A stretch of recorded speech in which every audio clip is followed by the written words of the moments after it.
You are listening to the Young Sportscast. Stay tuned.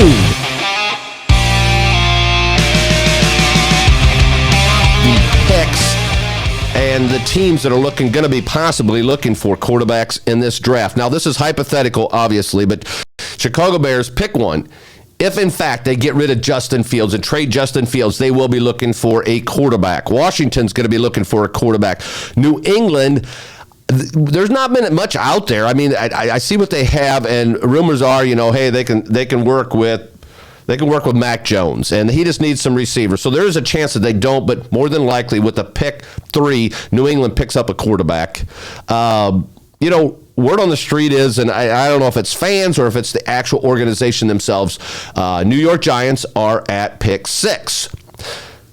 Word on the street is they're not sold on Daniel Jones at all. Now, that being said, he just signed a contract, so unless they want to do what Denver did, they're kind of stuck with what they got. Now, I don't see him being a huge trade bait whatsoever. I don't see him being a starting quarterback anywhere else.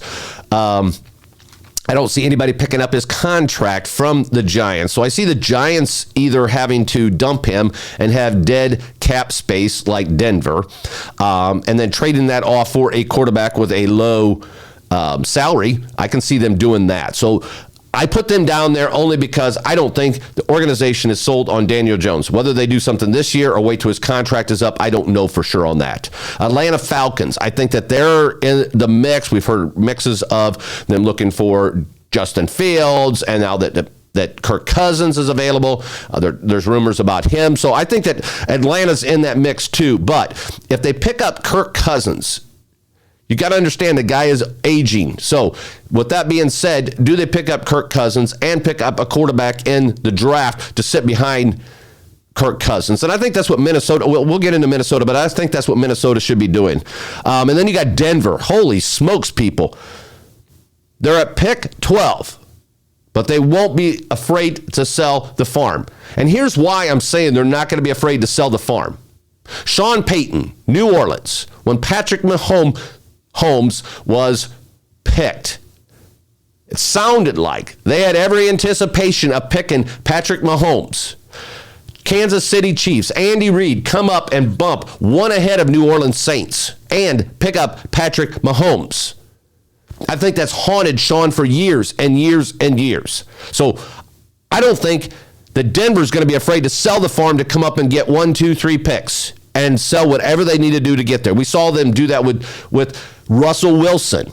We saw them do that to get Sean Payton. They're not afraid to sell the farm and risk everything to get what they want. I think they come up and they grab one of the quarterbacks, and they almost have to, and here's why. With how much is owed to Russell Wilson, they can't afford to have another starting quarterback with a huge contract. So I don't think they have a choice but to draft someone or to stay with the quarterback they have now as their backup. Minnesota, pick 11. Minnesota, I think, signs Kirk Cousins to a 2-year contract. The question is out there, and I think that they pick up a quarterback in this draft to sit behind Kirk Cousins for the next couple of years. That would be the smart thing to do. However, I don't know if they're going to be able to sign Kirk Cousins, and I think Kirk will work with him. He's a great guy. I think Minnesota's a decent organization that will work with him and wants to keep him. I think Kirk Cousins wants to stay there. It sounds like they can work something out, but that doesn't mean that they don't still come up in the draft to pick up a quarterback to sit behind Kirk Cousins, just like we've seen multiple times in the NFL. Next on there is pick 13, the Las Vegas Raiders.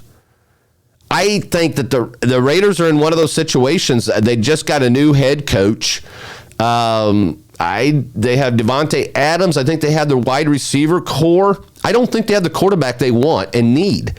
Whether or not they come up in this draft, I don't know.